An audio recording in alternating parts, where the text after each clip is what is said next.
Good morning, most wonderful teachers, and welcome back to Lesson Gems. My name is Brother Lammers. I have the lesson for Monday, March the 4th, or for in the seminary teacher curriculum, the lesson that is labeled 2nd Nephi chapters 21 through 24.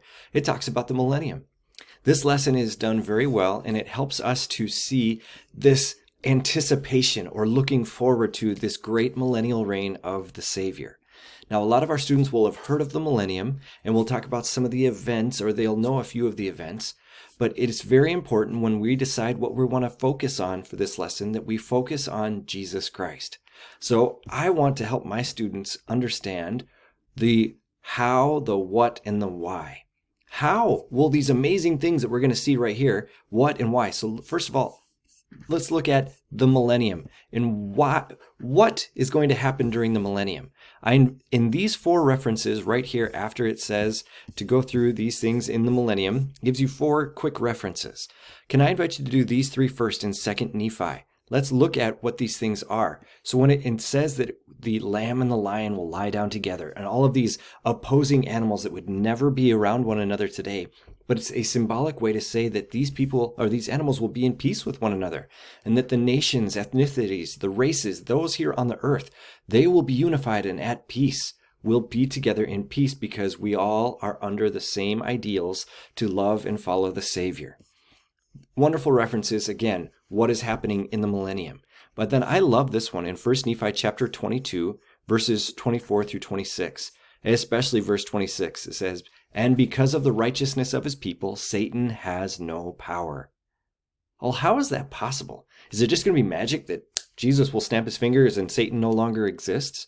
But let's show them how, because this is not a blessing that is just reserved for the millennium. Let's look at how Satan can be bound. In these references that it gives in the lesson, just right here, these references, it says in section 88, verse number 110, that Satan will be bound, that he will have no power. Section 108, again, articles of faith, all these things that Satan will be bound. But how will Satan be bound?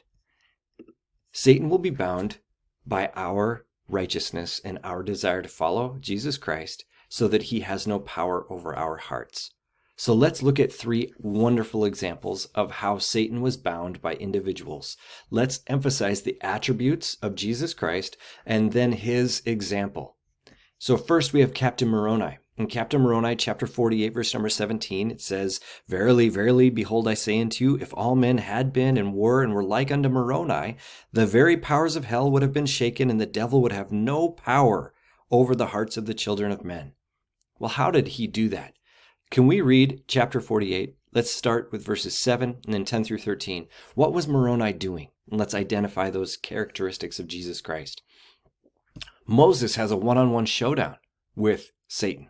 How did Moses overcome and give no power or to bind Satan?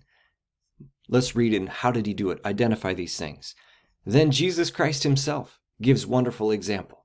This is how Jesus Christ binds Satan. These are the rules, the laws, what will do it for us in our life right now. This quote down at the end of our lesson, right here from Spencer W. Kimball. When Satan is bound in a single home, when Satan is bound in a single life, the millennium has already begun in that home, in that life. How can Satan have no power? When we learn through our desire to love Jesus Christ to not give it to him. So that's how we can prepare for the millennium right now. So now we're talking about what the millennium is, how it will happen, how will Satan be bound, and how will these wonderful years of peace happen? But now, why? Jesus Christ will reign on this earth with peace and righteousness, but why will it happen? And it's because of the love of Jesus Christ. It is all in and through him, and the rest of the lesson talks about the hows and the whys and the whats. So I invite you, brothers and sisters, as you look at this lesson, please help your students to see and to focus upon Jesus Christ and not just kind of the unknowns or the crazy things or the outlandish things of the millennium. Those are great, and we should help our students to anticipate what the millennium is. But I know that the power that will come through this lesson is if we focus upon Jesus Christ, his attributes, but then also his example. Help our students see how they can bind Satan in their lives today. So our last thing that we'll invite you to do, that I'll invite you to look at, is this invitation to act. What can they do now to prepare for the millennium? What will they do now to bind Satan in their lives? Leave them with an anticipatory invitation. I want to anticipate helping me to practice living like I will during the millennium. They can bind Satan now, and they can practice now. Brothers and sisters, thank you for all that you do. I'm grateful for your love for these wonderful students. Help them see Jesus Christ and how Jesus Christ can help them now to bind Satan in their lives.